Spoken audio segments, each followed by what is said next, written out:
আশিক রাসূল হযরতে বেলালকে পিটি একদিন আর 2 দিন না। এই বছর আমি হজে ছিলাম, 45 ডিগ্রি আপ সেলসিয়াস তাপমাত্রা, আরাফাতের মাঠ বড় উত্তপ্ত, প্রচন্ড গরম, লু হাওয়া চলতেছিল আরাফাতের মাঠে। হাজিরা আরাফাতের মাঠে প্রচুর পরিমাণে হাজি, লক্ষ লক্ষ হাজি, 1-2 জন হাজি না, 35 থেকে 40 লক্ষ হাজি আরাফাতের মাঠে। কারণ আরাফাতের মাঠে যদি হাজি উপস্থিত না হয় তাহলে হজ হবে না। এই জন্য আরাফাতের মাঠে 40 লক্ষ হাজি উপস্থিত হয়েছে। প্রচন্ড গরমে হিট স্ট্রোকে আমার চোখের সামনে একজন হাজি মিশরি ছটফট করে মারা গেল।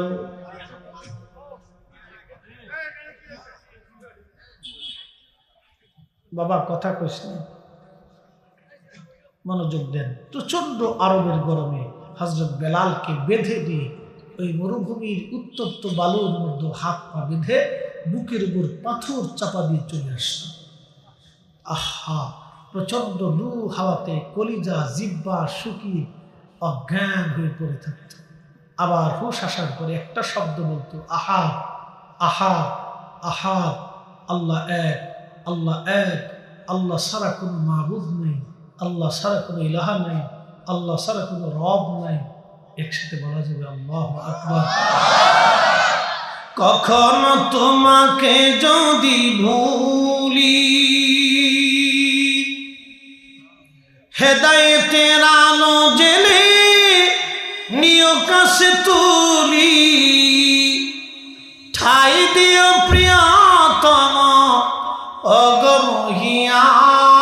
অগমহিয়ান, তুমি রহমান, তুমি মেহেরবান। অন্ধ গাহে না শুধু তোমারি গুণগান, বুঝেও বুঝে না তবু শান, তুমি রহমান, তুমি মেহেরবান। হযরত বেলাল হিজরত করে মদিনাতে চলে গেলেন। আজান প্রবর্তন হলো। নবী বললেন বেলালকে আজান মুয়াজ্জিন বানিয়ে দাও। আজান দিতেন হযরত বেলাল। আহা, বেলালের আজান পৃথিবীর অন্য কারো আজান এক হবে না। আজ সেই কোরআন আছে আগের মতোই, আবু বকরের মতো পাঠক নেই। আজ সেই আজানের রসম আছে আগের মতোই, বেলালের মতো মুয়াজ্জিন নেই। আজ সেই আশিক রাসূল বেলাল আজান দিতেন। যদি কোনোদিন মসজিদে নববীতে যান, সেই জায়গাটা এখনো আছে রিয়াজুল জান্নার পিছনের অংশে। একবার একটা ছোট্ট ছাদের মতো বানিয়ে রাখা হয়েছে। মসজিদে নববীর ভিতরে একটা ছোট্ট ছাদ। এই ছাদটি ছিল বনু নাজ্জার গোত্রের এক মহিলা সাহাবীর ছাদ। আবু দাউদ শরীফের 519 নম্বর হাদিস। ওই ছাদের উপরে দাঁড়িয়ে বেলাল আজান দিতেন। এখনো ওই ছাদটা আছে। নবীর মসজিদের মুয়াজ্জিনরা এখন ওই ছাদের উপরে আজান দেয়। হযরত বেলাল ওইখানে দাঁড়িয়ে আজান দিতেন। আজানটা দেওয়ার পরে মিম্বরে মেহরাবে এসে তিনি আবার ইকামত দিতেন। আল্লাহর নবী নামাজ পড়াইতেন। বারবার আজানে, বারবার নবী দর্শনে বেলালের কলিজাতে ইশকে রাসূল এত পরিমাণে আসলো। প্রিয় নবীর ইন্তেকালের সময় গনিয়ে গেল। আল্লাহর নবী দুনিয়া থেকে বিদায় নিয়ে চলে গেলেন। আহা, সারা মদিনার ভিতরে কান্নার রোল পড়ে গেল। ছোট্ট ছোট্ট বাচ্চারা খাওয়া বন্ধ করলো, মহিলারা খাওয়া দাওয়া বন্ধ করে দিল, শিশু বাচ্চারা খাওয়া দাওয়া বন্ধ, যুবকরা খাবার বন্ধ। 3 দিন পর্যন্ত মদিনায় কারো চুলায় আগুন জ্বলে নাই। রংপুরবাসী 3 দিন পর্যন্ত মদিনায় কারো চলে আগুন জ্বলে নাই রে। নবীজির একটা উট ছিল, যে উটের পিঠে চড়ে নবী সফর করতেন। এই উটের নাম ছিল কাসওয়া। এতই নবীকে ভালোবাসতো কাসওয়া, এই উটটা 3 দিন পর্যন্ত ক্ষুধার্ত থেকে পানি পান না করে আবার নবীর বিরহ বেদনায় চিৎকার মেরে মেরে উট কাসওয়া কেঁদেছিল। আপনি দেখবেন উট যখন কাঁদে তো মানুষের মতো চিৎকার করে করে কাঁদে। এই কাসওয়া উট 3 দিন পর্যন্ত কেঁদে কেঁদে হয়রান হলো, বিরহ বেদনা সহ্য করতে না পারে একটা কুয়ার মধ্যে ঝাঁপিয়ে পড়ে আত্মাহুতি দিল। নবীজি বললেন, সাহাবীরা রে, মেহেশরের মাঠে আমি আমার কাসওয়াকে নিয়ে, আমি কাসওয়ার পিঠে চড়ে আমি ফুলসিরাত পার হয়ে আমার 70,000 উম্মত নিয়ে আমি সবার আগে জান্নাতের দরজা খুলব, আমি সবার আগে জান্নাতে চলে যাব।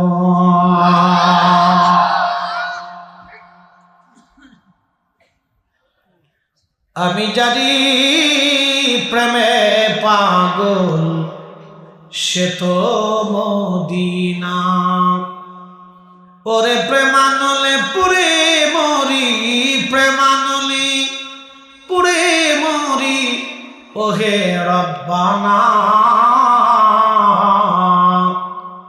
আমি জানি প্রেমে পাগল সে তো মদিনা। রংপুরবাসী হাজিরিন খুব মনোযোগ দিবেন। হযরত বেলাল পাগল পারা হয়ে গেলেন, নবী নাই, মানতেই পারতেছে না সাহাবীরা। এত বেদনা লেগে গেল, সাহাবীদের খাওয়া দাওয়া বন্ধ হয়ে গেল। আহলে সুফর সাহাবীরা বড় কষ্টের মধ্যে দিন চলতে লাগলো। নবী নাই, সাহাবীরা নবীবিহীন কি করে বাঁচবে, পাগল পরা হয়ে গেল সাহাবীরা। বেলাল বললেন, আর আমি আজান দেব না গো, আজান দিলে নবী নামাজে আসতো, আর আমি আজান দেব না, আমি আজান দিতে পারবো না, আমি আজান দিতে অক্ষম। নতুন মুয়াজ্জিন নিয়োগ হলো। আল্লামা ইমাম জাইলাই নাসপুরের মধ্যে তিনি লেখেন, বেলাল ছোট্ট গাঠুরি বেঁধে হযরত আবু বকরের কাছে আসছে, এসে বলল, হুজুর বিদায় দেন, আমি আর মদিনায় থাকবো না, সিরিয়ার দামেস্কে চলে যাব। আবু বকর বললেন, বেলাল তুমি আজানটা দাও, চাইছিলাম তুমি আমাদের সাথে মদিনাতে থাকবে। বেলাল বলল, আবু বকর, কঠিন কাফেরের অত্যাচারের সময় আপনি অনেক টাকা দিয়ে আমাকে কিনে আজাদ করেছিলেন, আপনার নিজের জন্য কিনেছেন না আল্লাহর জন্য। আবু বকর কেঁদে দিয়ে বললেন, বেলাল রে, আমি তোকে আজাদ করে দিয়েছি আল্লাহকে খুশি করার জন্য। বেলাল ডাক দেখে, আবু বকর, তাহলে আপনি আমার উপর জোর করতে পারেন না, আমি আর আজান দিতে পারবো না। এই বিরহ বেদনা বেলালের আর সহ্য হলো না, চলে গেলেন সিরিয়ার মধ্যে। ইমাম তাকিউদ্দিন সুবকি আর শিফাউস সাকামের মধ্যে তিনি লিখতেছেন, আল্লাহর নবী একদিন রাত্রিবেলা স্বপ্নে হযরত বেলালের কুরে ঘরে তাশরিফ এনে ডাক দেয়া বললেন, বেলাল, কিরে বেলাল, আমার সঙ্গে কেমন জুলুম শুরু করছো? কতদিন হলো রে বেলাল তুমি আমার জিয়ারতে আসো না? বেলাল আয় আয়, আমি নবীর জিয়ারতে আয় রে বেলাল আয়, আমি নবীর জিয়ারতে আয়। কতদিন হলো রে বেলাল তুই আমার জিয়ারতে আসো না? বেলাল আয়, আমার সঙ্গে কেমন জুলুম শুরু করছো তুমি? তাড়াতাড়ি আমার জিয়ারতে আসো। আল্লাহ নবী বলেন, উম্মত মান রানি ফিল মানামি ফাকাদ রাআল্লাহ, যে আমার স্বপ্ন দেখছে সে বাস্তবেই আমি নবী দেখছে। আমি নবী নিজে আসি ছবি আসি না, আমি নবী নিজে আসি ছবি আসি না। একবার জোরে বলা যাবে কি আল্লাহু আকবার?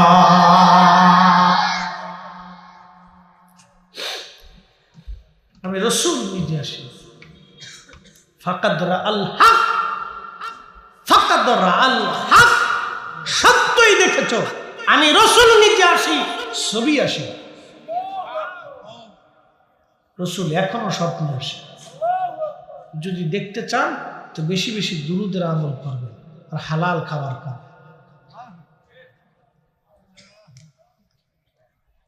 অধিক পরিমাণে দুরুদ পড়বেন। মৃত্যুর আগে একদিন আল্লাহর হাবিবের সাথে জিয়ারত হয়ে যাবে। কত বুলন্দ নসিব হবে তার। আল্লাহ রাসূল বলেন, উম্মত মান সাল্লা আলাইয়া ফি ইয়াউমিন আলফা মাররা, কেউ যদি প্রত্যেক দিন 1000 বার দুরূদ শরীফ আমার প্রতি পাঠায়, লাম ইয়ামুত হাত্তা ইয়ারা মাকআদাহু মিনাল জান্নাহ, দুনিয়ার জগৎ থেকে সে খোদার জান্নাত না দেখা পর্যন্ত তার মৃত্যু হবে না, হবে না, হবে না। একসাথে বলা যাবে না মারহাবা। দুরূদ পড়বেন, যেটা ভালো লাগে সেটাই পড়বেন, যেটা সহজ মনে হবে সেটাই পড়বেন। রংপুরবাসী স্বপ্নে নবীজি সিরিয়ার দামেশকে যাইয়া বলতেছে, বেলাল আমার সাথে কেন জুলুম শুরু করছো তুমি? ইমাম সুবকি লিখতেছেন, হযরত বেলাল সুদূর সিরিয়ার থেকে রওনা হলেন। মদিনাতুল মুনাওয়ারা বহু দিনের পথ অতিক্রম করে যখন মসজিদে নববীতে আসলেন, তখন মসজিদে নববীতে আমার নবীজি রওজা শরীফ কাঠের জালি দিয়ে ঘিরে রাখা ছিল। হযরত বেলাল রওজা শরীফের পাশে বসে বসে বসে বসে কাঁদতেছিলেন, আর ওই কাঠের জালির সঙ্গে মাথা মোবারক হেলান দিয়ে বসে কাঁদতেছে। হুজুর, এই মিসকিনকে আসতে বলেছিলেন, গোলাম হাজির হয়ে গেছে। হুজুর, স্বপ্নে আসতে বলেছিলেন, আপনার বেলাল হাজির হয়ে গেছে। আপনার বেলাল হাজির। ইয়া রাসূলুল্লাহ, স্বপ্নে আসতে বলেছিলেন, আমি আসছি। নবী গো, আপনার বেলাল আপনার কদম মোবারকে হাজির হয়ে গেছে।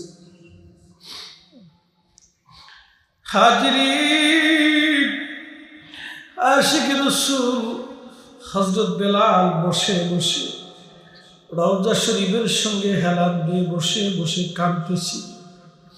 নতুন মুয়াজ্জিন আযান দেওয়ার জন্য এসে দেখে রে, নবীজির মুয়াজ্জিন রওজা শরীফের সঙ্গে হেলান দিয়ে মাথা টুকিয়ে বসে বসে কাঁদে। নতুন মুয়াজ্জিন বলল, শুনছো মদিনাবাসী, নবীর মুয়াজ্জিনে রাসূল হযরত বেলাল ফিরে আসছে। বেলালের মতো আশিক যদি আমরা হইতাম, এ দুনিয়ায় নবীর দেখা পাইতাম, এ দুনিয়ায় নবীর দেখা পাইতাম। সাহাবীরা এসে ভরে গেল। সমস্ত সাহাবীরা বলতেছে, মুয়াজ্জিনে রাসূল, ওগো নবীর মুয়াজ্জিন, কতদিন হলো তুমি মসজিদে আযান দাও না গো, যাও একটা বার আযান দাও, বহুদিন তোমার আযান শুনি না গো। নবীর মুয়াজ্জিন, একটা বার যাও, আজ তুমি আযান দাও। হযরত বেলাল বললেন, না, আমি পান করেছি, আর আমি আযান দিতে পারবো না। তোমরা আমাকে অনুরোধ করো না গো, আমি আর আযান দেব না গো, আমি আর আযান দেব না। আযান দিলি নবী আসতো, নবী দেখতো বেলাল। আহা, ইশকে রাসূল এত জটিল। আশিক রাসূল হযরতে বেলাল স্থির থাকতে পারেন নাই। সাহাবীরা কাঁদতে লাগলো, বেলাল রে, বহুদিন তুমি আযান দেও না।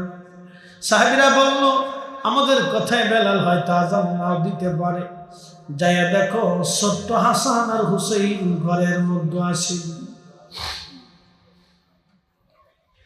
হযরত ইমাম হাসান হুসাইনকে ডেকে আনা হলো। যদি কোনোদিন মদিনাতে যান, বাবুস সালাম বরাবর 7 নম্বর গেট দিয়ে যদি আগায় যান, একটা মসজিদ আপনি পাবেন। এই মসজিদ কোন মসজিদ না, মূলত এটা হযরত ফাতেমার বাড়ি। এটা বর্তমানে মসজিদ বানায়া স্মৃতি করে রাখা হয়েছে। এখানেই হযরত আলী ফাতেমা আর হাসান হুসাইনকে নিয়ে থাকতেন। হাসান হুসাইনকে দেখতে নবীজির মতো দেখা যাইত। দেখবেন কোন কোন সন্তান বাবার চেহারা পায়, কোন কোন সন্তান নানার চেহারা পায়, কোন কোন সন্তান ফুফুর চেহারা পায়।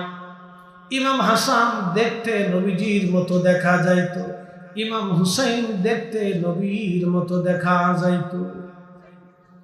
দুই ভাই আসছে দৌড়াইয়া, নবীর মুয়াজ্জিন আসছে। ইমাম সুবকি আর শিফাউস সাকানের মধ্যে লেখেন নবীর মুয়াজ্জিন আসছে দেখার জন্য। হযরত ইমাম হাসান আর হুসাইন দুইজন দৌড়ায় আসছে। আসার পরে হযরত বেলাল রওজা শরীফের সঙ্গে বসা ছিল। রওজা শরীফ থেকে উঠে যাইয়া ইমাম হাসান আর হুসাইনের বুকের মধ্যে মাথাটাকে জড়িয়ে ধরে গুন গুন করে কাঁদতেছিল। হযরত ইমাম হাসান সমস্ত নীরবতা ভেঙ্গে ডাক দিলেন, নানার মুয়াজ্জিন, কতদিন হলো তুমি মসজিদে আজান দেও না গো? কতদিন হলো তোমার কণ্ঠের আজান শুনি না? তাড়াতাড়ি যাও মিনারায়, যেইভাবে নানারা আজান শোনাইতা আমরাও সেইভাবে আজান শোনাইব। হযরত আশিক রাসূল বেলাল রাদিয়াল্লাহু আনহু স্থির থাকতে পারেন নাই। রওজা শরীফ থেকে উঠে যে দৌড়াইয়া সেই ওই ছাদের উপরে দাঁড়ায় গেলেন, যে ছাদের উপরে দাঁড়ায় দাঁড়ায় তিনি আজান দিতেন। ওই ছাদের উপরে উঠে হযরত বেলাল আজান শুরু করলেন, আল্লাহু আকবার, আল্লাহু আকবার, আশহাদু আল্লা ইলাহা ইল্লাল্লাহ,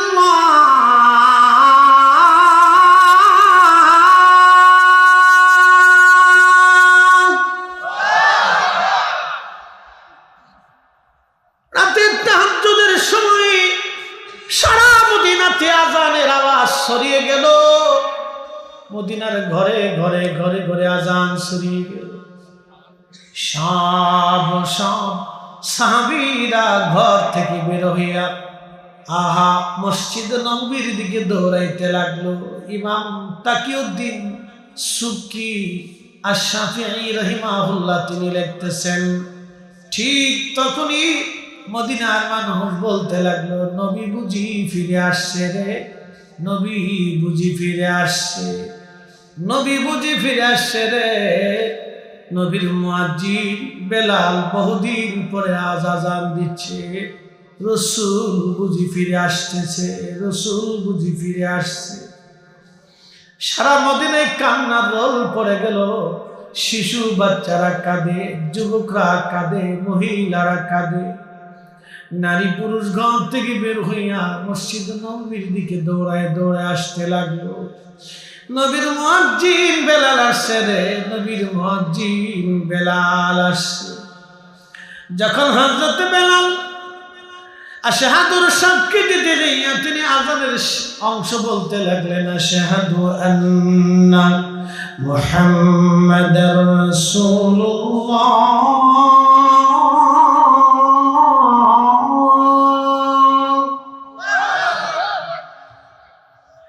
আজানের আওয়াজ আশহাদু আন্না মুহাম্মাদার রাসূলুল্লাহ বলার সঙ্গে সঙ্গে পৃথিবীর মাটি, মদিনার মাটি থরথর করে কেঁপে উঠল। না না আরো জোরে বলেন আল্লাহু আকবার, না না আরো জোরে বলেন আল্লাহু আকবার। পৃথিবীর মাটি কেঁপে উঠল। তাহলে বুঝেন তো মদিনার মানুষের হালত কেমন হয়েছিল। আমি জানি প্রেমে পাগল সে তো মদিনা, প্রেমানলে পুরে মরি, প্রেমানলে পুরে মরি, ওহে রব্বানা। আমি জানি প্রেমে পাগল সে তো মদিনা, আমি জানি প্রেমে পাগল সে তো মদিনা। আল্লাহুম্মা সাল্লি আলা জবান খুল মুহাম্মাদ ওয়া আলা আলি সাইয়্যিদিনা।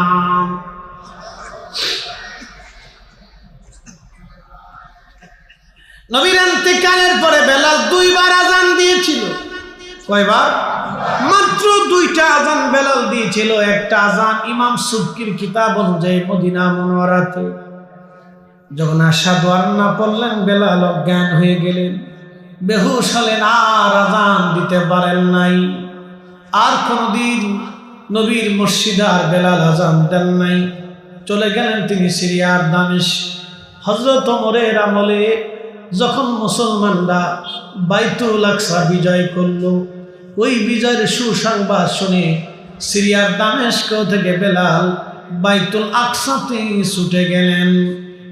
হযরত ওমর অনুরোধ করে, বেলাল আর একটা আজান তুমি বাইতুল আকসায় দাও, মদিনাতে আজান দিছো, হেরেমে তুমি আজান দিয়েছো, তুমি রাসূলের মুয়াজ্জিন, আল্লাহর মনোনীত মুয়াজ্জিন তুমি।